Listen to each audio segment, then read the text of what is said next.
नमस्कार दोस्तों, मैं प्रिंस सैनी आपका स्वागत करता हूं हमारे चैनल लर्न एंड ग्रो में। आज हम बात करेंगे पीरियोडिक फंक्शंस के बारे में। इससे पहले हम पीरियोडिक मोशंस के बारे में जान चुके हैं कि पीरियोडिक मोशन क्या होते हैं। जैसे कि मून अराउंड अर्थ रिवॉल्व करता है, वो पीरियोडिक मोशन है। अर्थ अराउंड सन रिवॉल्व करती है, वो पीरियोडिक मोशन है। या अर्थ अपने एक्सिस पे ही रोटेट करती है, वो पीरियोडिक मोशन है। यानी कि डिफिनेट इंटरवल ऑफ टाइम के बाद जो मोशन अपने आप को रिपीट करता है, वो पीरियोडिक मोशन है। तो जो इसको रिप्रेजेंट करता है, जो भी फंक्शन इसको रिप्रेजेंट करते हैं, उनको हम बोलते हैं पीरियोडिक फंक्शन। यानी कि जो पीरियोडिक मोशन को रिप्रेजेंट करेंगे फंक्शन, उनको पीरियोडिक फंक्शन बोल देंगे।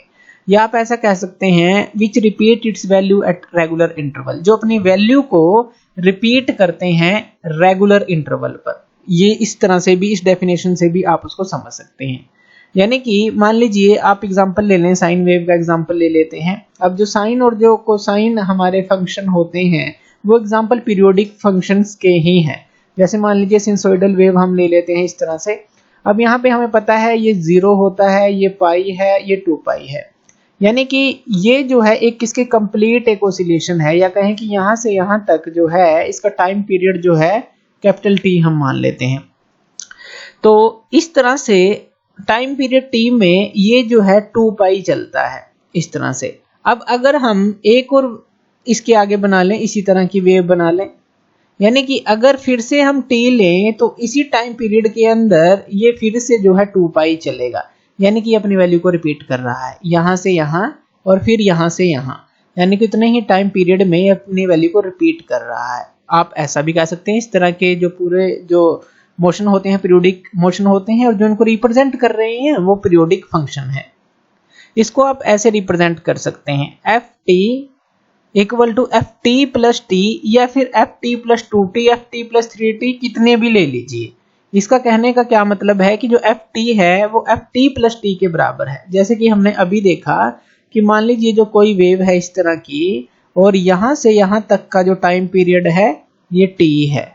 तो यानी कि ये जो एफ टी होगा फंक्शन जो है टाइम का, तो ये जो है हमारा t प्लस टी होगा, इसके बराबर ही होगा। क्यों होगा? क्योंकि टाइम पीरियड t में अपनी वैल्यू के रिपीट करेगा इतने t में। इसी तरह से अगर आप दूसरी वेव भी ले लेते हैं तो आप t के अंदर 2t ऐड कर दें तो ये तब भी इसके बराबर होगा, क्योंकि ये अपनी वैल्यू को रिपीट करेगा।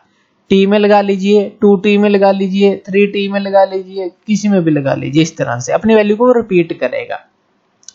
तो यहाँ पे ये दिखाया गया है। अब रिपीटिशन को आप पीरियोडिक मोशन को एक एग्जांपल से और समझ सकते हैं। मान लीजिए आपने एक पेंडुलम लिया। अब इसका रिपीट का मतलब क्या है कि वो अपने इनिशियल पोजीशन पर आ जाना, वहीं से स्टार्ट होना और वहीं पर आ जाना, तभी तो वो अपनी वैल्यू जो है रिपीट करेगा। यानी कि मान लीजिए यहाँ से गया और फिर यहाँ पे आ गया, इस तरह से गया और इस तरह से आ गया, तो ये रिपीटिशन है। या कहें कि जो वैल्यू है उसको वो रिपीट करेगा, जितने टाइम में गया है उतने ही को रिपीट करेगा, ऐसा आप कह सकते हैं। अब हमें पता है जो साइन और कोसाइन फंक्शन है वो पीरियोडिक फंक्शन के एग्जांपल हैं।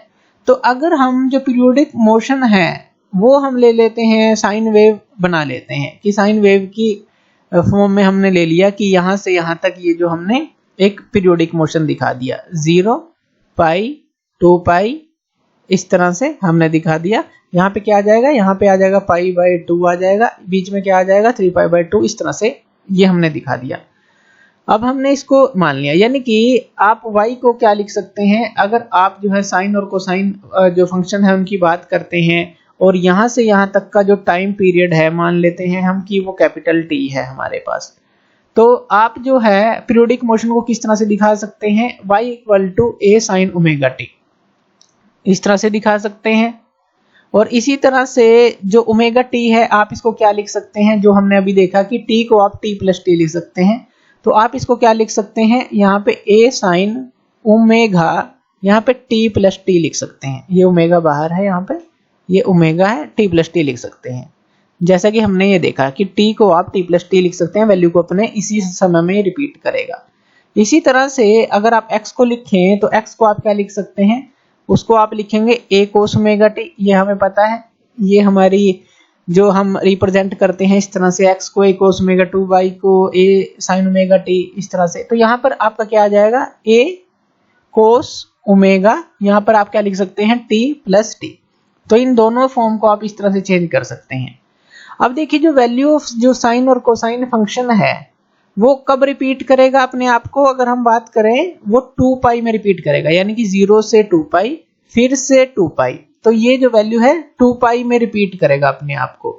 यानी कि आप क्या लिख सकते हैं, ये जो ओमेगा टी प्लस टी है ये किसके बराबर आ जाएगा, अगर हम इसको देखा ओमेगा टी प्लस ये जो है तो ये हमारा किसके बराबर आना चाहिए, ओमेगा टी प्लस 2 पाई, क्योंकि प्लस 2 पाई के बाद जो है यानी कि ये जो टाइम पीरियड है ये 2 पाई के बराबर है, तो आप जो है ओमेगा टी प्लस टी को किसके बराबर लिख सकते हैं, ओमेगा टी प्लस 2 पाई इसके बराबर लिख सकते हैं, क्योंकि इतने ही टाइम में ओमेगा टी जो है हमारा, अब ओमेगा यहाँ पर क्या है, ओमेगा है हमारा एंगुलर फ्रीक्वेंसी जो है, और जो टी जो है हम ओमेगा की वैल्यू भी निकाल लेंगे, तो टी टाइम जो है प्लस 2 पाई इतने में रिपीट कर रहा है, तो आप इसको जो है किसी फंक्शन को ले लीजिए ओमेगा टी प्लस 2 पाई के बराबर लिख सकते हैं, क्योंकि ये अपने आप को 2 पाई रेडियन में रिपीट करेगा जो साइन या फिर कोसाइन फंक्शन है।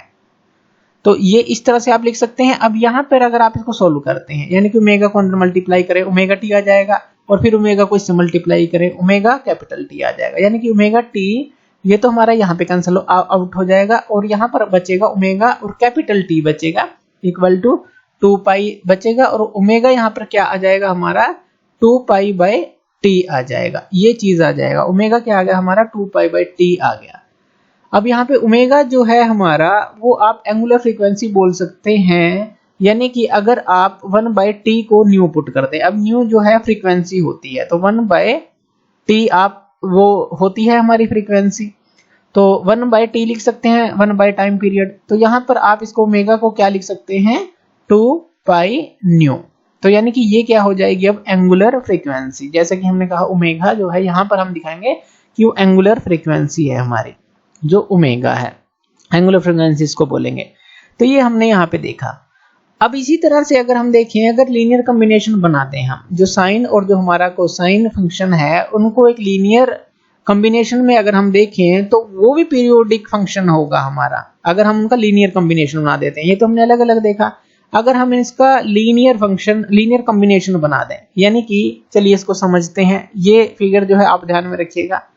अब यहाँ पर जो x है आपका, यानी कि जो फंक्शन ऑफ जो हम लिख रहे हैं, अगर हम लीनियर कॉम्बिनेशन बना दें तो आप इसको कैसे लिखेंगे, a sin omega T plus b cos omega T, एक लीनियर कॉम्बिनेशन बना दिया साइन का और कोसाइन फंक्शन का हमने।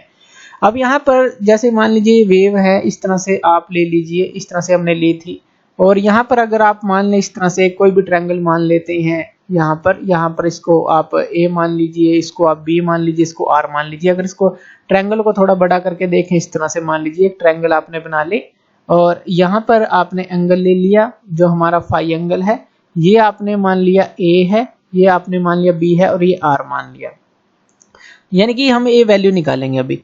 तो यहाँ पे मान लीजिए जो a की वैल्यू है हमारी, यहाँ से जो a की वैल्यू आ जाती है उसको आप क्या लिख सकते हैं अब r cos फाई, ये सिंपल समझने के लिए हमने बनाया है। यहाँ से a की वैल्यू क्या आ जाएगी, r cos फाई के बराबर आ जाएगी, r cos फाई के बराबर आ जाएगी, और b की वैल्यू यहाँ से क्या आ जाएगी हमारी, r sin फाई के बराबर हो जाएगी, क्योंकि जो sin फाई है हमारा, यानी कि sin थीटा कह लीजिए, वो क्या होता है हमारा, अगर हिंदी में बात करें हम लंब बटे कर्ण हम उसको बोलते हैं, यानी कि जो हमारा परपेंडिकुलर बाय हाइपोटेन्यूस आप उसको बोलते हैं लंब बटे कर्ण। इसी तरह से जो कोस फाई होता है वो क्या होता है हमारा आधार बटे कर्ण, यानी कि आप उसको बेस बाय हाइपोटेन्यूस बोल सकते हैं। अब यहाँ पर जो साइन फाई है वो हमारा जो परपेंडिकुलर है वो क्या है हमारा, वो है हमारा b, और जो हाइपोटेन्यूस है वो r है, यानी कि b बाय r, तो b किसके बराबर आ गया, r sin फाई के, यहीं से हम निकालेंगे। और cos फाई में आधार क्या है, यहाँ पर a है और ये r है, तो यानी कि a क्या आ जाए, r cos फाई आ जाएगा। तो इस तरह से हम निकाल लेंगे, ये हमने सिर्फ समझने के लिए यहाँ पर लिखा है कि इस तरह से हम निकाल सकते हैं। अगर मान लीजिए इस तरह से कोई एक ट्रायंगल बनाए हम, तो a की जगह r cos फाई आपको लिख देना है, b की जगह आपको लिख देना है r sin फाई, ये दोनों यहाँ पे पुट कर देने हैं। तो यहाँ पे क्या आ गया, sine omega T plus b की जगह आपने क्या लिख दिया, r sin phi, R sine phi और यहाँ पे ये क्या आ गया कोस ओमेगा टी आ गया। तो ये आ गया आपके पास। अब यहाँ पे देखिए कोस ए साइन बी साइन ए कोस बी, इस तरह से अगर आप देखें तो ये हमारा एक फॉर्मूला बन जाता है। आर को तो आप जो है बाहर निकाल के रखेंगे और साइन जो है ए प्लस बी का हमारा फॉर्मूला बन जाता है। कोस बी साइन ए कोस बी, यानी कि ये जो है हमारा फॉर्मूला बनता है। तो ये हमारा ए प्लस बी का फॉर्मूला बन जाएगा। तो इस तरह से आप इसको लिख लेंगे, ये फॉर्मूला बन गया। अगर आप यहाँ से आर की वैल्यू निकालते हैं तो आर की वैल्यू हमारे पास क्या आ जाती है, under root A square plus B square. यहाँ से अगर आर की वैल्यू निकालेंगे तो ए स्क्वायर प्लस बी स्क्वायर का अंडर रूट आएगा। तो ये भी इस ट्रायंगल से ही हम समझ सकते हैं। तो यहाँ पर ये हमारी वैल्यू आ गई जो हमने यहाँ पे x या कहें कि एफ टी की वैल्यू ये हमने निकाली। और अगर हम पीरियोडिक फंक्शन के लिए जो है इसी r की वैल्यू देख रहे हैं तो हमने ये क्या निकाली, ए स्क्वायर प्लस बी स्क्वायर। ये हम दोबारा लिख लेते हैं, ये जो हमने लिखी है r की वैल्यू ए स्क्वायर प्लस बी स्क्वायर आ गई। और अगर यहाँ tan फाई की वैल्यू निकालें तो tan फाई की वैल्यू क्या आएगी, तो tan फाई की वैल्यू हमारे पास आएगी। अब tan फाई क्या होता है, ये हमारे पास होता है लंब बटे आधार, यानी कि आप परपेंडिकुलर बाय बेस उसको बोल सकते हैं। परपेंडिकुलर जो है आपका b और बाय a, यानी कि ये जो आ जाएगा हमारा b बाय a आ जाता है जो tan फाई है। तो ये भी आप इसी ट्रायंगल से समझ सकते हैं। तो ये आ गया हमारा b बाय a, ये वैल्यूज आ गई।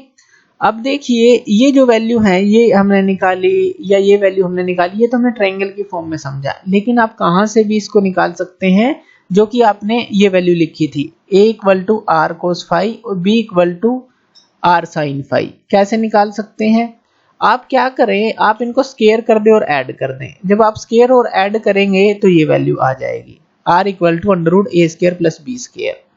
और अगर आप इन दोनों को जो है डिवाइड करते हैं, यानी कि इसको जो है इससे डिवाइड करते हैं, तो ये आ जाएगी value tan phi equal to b by. तो इस तरह से भी कर सकते हैं, यानी कि इसको आप स्केयर और ऐड करें तो r की वैल्यू निकल जाएगी, डिवाइड करें तब ये tan फाई की वैल्यू निकल जाएगी। साइन बाई कोस tan होता है ना, तो ट्रायंगल से भी आप निकाल सकते हैं, यानी कि ये वैल्यू जो है ये किसी भी तरह से आप निकाल सकते हैं। तो यहाँ पर क्या है, जो कॉम्बिनेशन है किसी भी नंबर का हमने देखा, जो पीरियोडिक फंक्शन है हमने ये जो हमने एक कॉम्बिनेशन बनाया ये भी एक पीरियोडिक होगा, इसका कहने का मतलब ये है। और यहाँ पे जो टाइम पीरियड होगा वो मिनिमम टाइम पीरियड होगा पीरियोडिक फंक्शन का। तो ये हमें जो सारी चीजें हैं इसके अंदर ध्यान रखनी है। तो ये था हमारा पीरियोडिक फंक्शन क्या होता है। तो थैंक यू वीडियो देखने के लिए, और इसी तरह की वीडियोस के लिए आप हमारे चैनल लर्न एंड ग्रो पे हमें सब्सक्राइब कर सकते हैं। धन्यवाद।